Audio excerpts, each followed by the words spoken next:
welcome back to my channel, and welcome to today's video.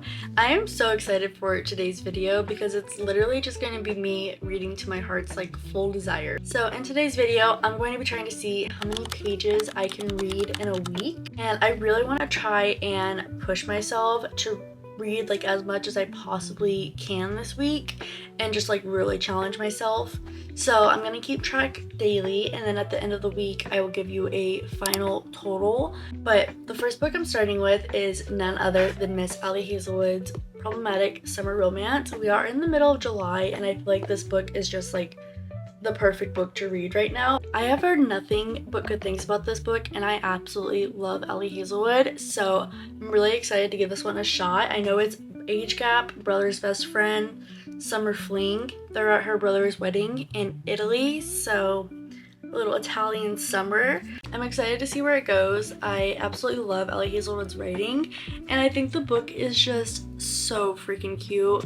Her covers are always so cute, but also the inside, the chapters all have little flowers on them. Another thing that I noticed is that we are counting down to the wedding. So when we start, I believe there's 7 days before the wedding, and I love when a book gives the timeline like that. I just feel like it really sets the scene and everything, so I'm definitely excited to keep reading this one and see where it goes. I have a good feeling I'm gonna enjoy it, so I'm gonna go ahead and see how many pages of Problematic Summer Romance I can read today, and I will keep you updated as I go.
Guys, happy Tuesday. Yesterday I ended up reading a total of 125 pages, so I'm almost halfway through Problematic Summer Romance. I definitely want to sit down right now and try to read as much as I possibly can in 2 hours, because when my husband gets home we're gonna go to Barnes & Noble so that I can get the new Just Say Hastings release. So for the next couple of hours I'm gonna sit down and lock in and try to read a good chunk of the rest of this book, maybe even the rest of it, who knows. But so far I'm really loving this book. We get both past and present timelines, which I absolutely love. Writing is so fast-paced and so Ali Hazelwood, if you know what I mean. I feel like she always makes her female main characters smart and funny, which I just absolutely love. I'm loving the banter, loving the dynamic between the main characters. There's small hints that he does like her and everything, so I'm definitely intrigued. I definitely can't wait to see where this goes and everything, so I'm gonna jump back into reading, and then I'll just give you an update whenever I finish it.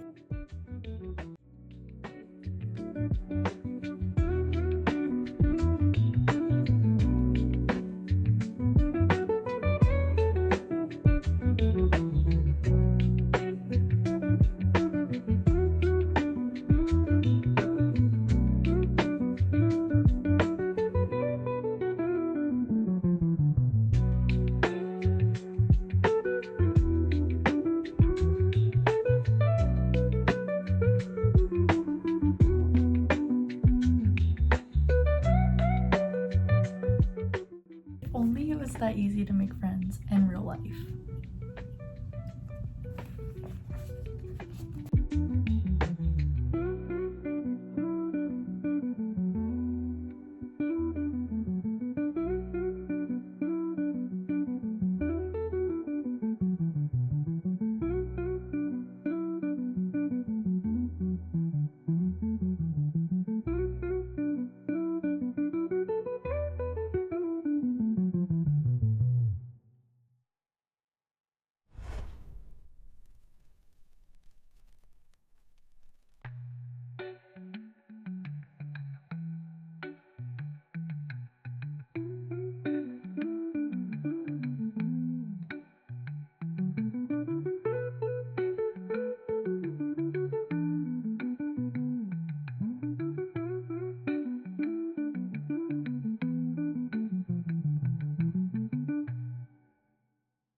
Guys, happy Wednesday. Yesterday I read 173 pages, so I have about 30 pages left of Problematic Summer Romance.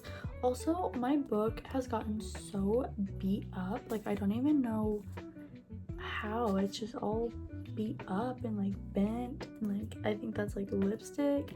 I don't know, she is a mess, but I feel like that's just a sign of a well-loved book, a well-read book. So I'm definitely enjoying it so far.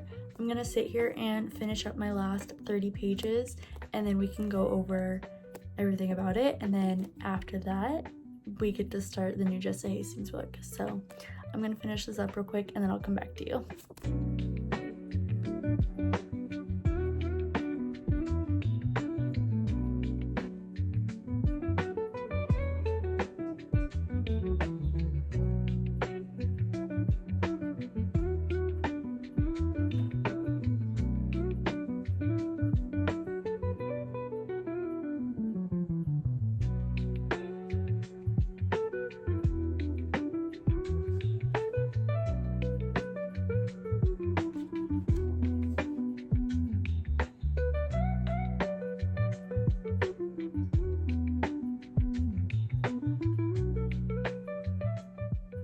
Guys, I think this is my new favorite Ali Hazelwood book.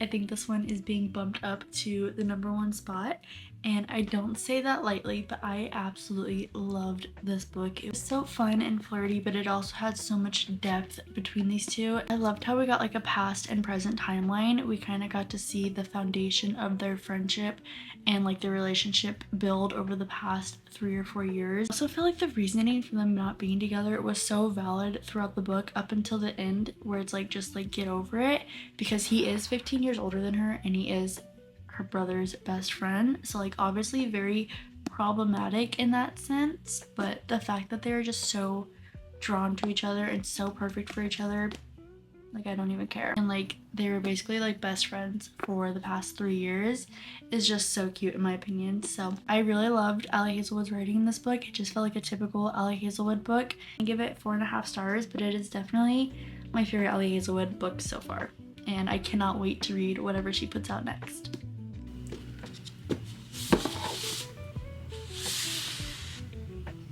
I finally get to start Time of Your Life by Jessa Hastings, but can we literally just take a second for this cover? Like literally everybody just needs to be quiet for a minute and just look at this cover. All I know is I am so freaking excited. I don't even think I want to sit here and talk to you about it. I think I'm just gonna jump right into it if that's okay.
Ended up reading about 40% of this book yesterday, which was about 121 pages, and I think it's safe to say that I am having the time of my life reading this book. We are following Joa, who is the biggest rock star of his generation, and then we're following Isolde, who's like the face of modeling, and like these two meet and instantly they hit it off. Normally I would hate that, like I don't typically prefer the love tropes, but like it's just working so well. I also really appreciate the way that she is writing the main character like true to his culture. I don't know how to pronounce like what he is. It's Mancunian. I'm not too sure what that is. I think it's like a sub-British. I think it's like a type of British. I should look that up. There's like a word guide in the front that kind of explains the way that he's speaking, like what words mean what and everything.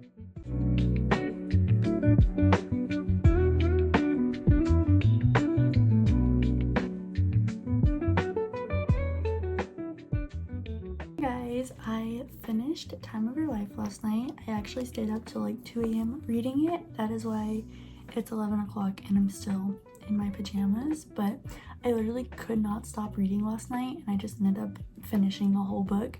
I clicked the next page on my Kindle and I saw part 2 or like to be continued and my jaw was on the floor. I can't believe it was over already and I cannot believe the way that it ended. Like I'm so thankful we're getting a part 2, don't get me wrong, but like why did it end like that? Why did it end on those terms? Like I'm stressed and I don't even know when the story continues. Like we haven't even got the rest of Magnolia Parks or like Daisy Yates. When in the world is she gonna continue this? Like either way, I definitely loved it. I definitely loved Jessa Hastings' writing again. It was just so intimate in a way that you really got to know these characters and really fall for these characters and just like care about what happens to them. This book was such an emotional roller coaster and I freaking need part 2 right now. In this book, it's set in 1995 and we're following Joa Harrigan, who's like the big iconic rock star of his generation, and then we're also following Isolde, who is like the iconic model and like face of her generation. So they end up meeting and they're like instantly like obsessed with each other. Like they are attached at the hip, they're like saying I love you, like they're obsessed with each other, they're in love with each other from the get-go. And I don't even care that it was like kind of insta-love because the characters just make a lot of sense and I live for some messy drama. But there is a lot of like toxic and impulsive behavior in this book and it's quite messy. I definitely enjoyed it. The main characters kind of reminded me of Magnolia and BJ, just kind of like on a different level. But I'm gonna give it 4.5 stars. Oh, and let's do a little page count real quick. So yesterday I started on page 121 and then this book has 322 pages. So I think that's like 199, like just shy of 200 pages. So I'm just gonna say 199 for Thursday. I do need to pick out my next book and try to see how many pages I can read today since it is the last day of this little reading vlog, but I think I'm gonna get dressed first and grab something to eat. And then I'm gonna go through some options and see what I'm in the mood for. So I will see you whenever it's time to pick out my next book. I actually really like the way that it turned out, but it did feel kind of wrong putting my Boys at Tommen series on the 3rd shelf. I feel like they definitely belong a little higher than that, but that's their new home. Now it is my favorite part. We get to pick a new book to read. So I'm gonna pick one off of my physical TBR because I've really been trying to get through my TBR lately before I can like go and buy any new books besides the one I just bought. So I'm gonna take a gander and then pick out a few options. I do have all my like fantasy books on the top shelf, and then the bottom shelf is gonna be mostly like romance and classics, literary fiction, those types of books.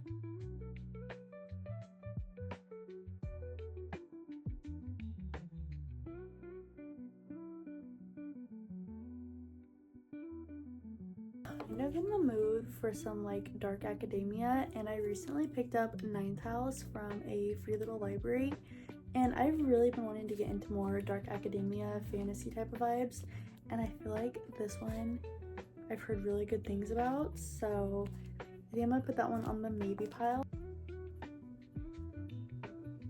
If I'm being honest, none of my romance books are really calling out to me right now, and this one right here really is calling out to me, so I think I'm just gonna go ahead and read Ninth House by Leigh Bardugo. I don't really know what it's about. All I know is that it's a dark academia. It takes place at Yale University. I'm obviously not going to finish this book in today's reading vlog, but I do want to see how far I can get with the rest of the day. So I'm going to go ahead and jump into this one.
I accidentally ended up taking a nap earlier, so I'm only about 30 pages into Ninth House, but like I'm not gonna lie, I'm having a really hard time like getting into this book and like starting it. I don't know if it's just the world building that's taking place right now or what, but I'm just a little lost at like what's going on or like what the story is supposed to be exactly. I even read the back earlier and I'm still kind of just like confused about what's going on. So it is a dark academia fantasy, I believe, so I do want to give it a little bit more time before I make any like big decisions about it. So I'm gonna jumping into it for a little bit and see how many pages I can read before bed, and then I'll give you a final count of all my pages tomorrow, including the pages from today.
wanted to hop on here real quick and kind of wrap this week's video up. So we're going to talk about the 3 books that I read this week, and then I'll give you a final page count in a minute. So yesterday I ended up reading about 60 pages of Ninth House by Leigh Bardugo, and it's definitely a bit of a slow start for me. I'm having a bit of trouble getting into it right now, but I'm hoping that changes because the premise of this book sounds really cool, and I've really been wanting to get into Leigh Bardugo's writing. Like, I own The Six of Crows and I really want to read that one too. So I really hope that the pacing picks up in this one, but either way I ended up reading about 60 pages of this one yesterday.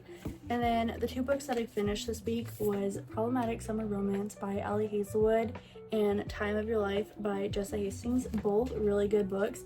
I would definitely recommend this one for a summer read, and then if you enjoy Jessa Hastings' writing, I would definitely pick up her new book. It is so good, and there's also a part 2 coming out, which I'm so stoked about. So those are the 2 books that I ended up completing in this week's video, and then I'm still going to continue Ninth House. I'm just not going to continue it in this video. So that brings our total pages for the week to 706 pages, which is well above my average. I typically read about 50 to 60 pages a day, so 700 pages in 5 days is actually really good for me. So I'm definitely happy with how much I read this week, and I would love to do something like this again. Comment down below what books you're currently reading. If you've read any of these books, let me know. And until then, I will see you next time. Bye!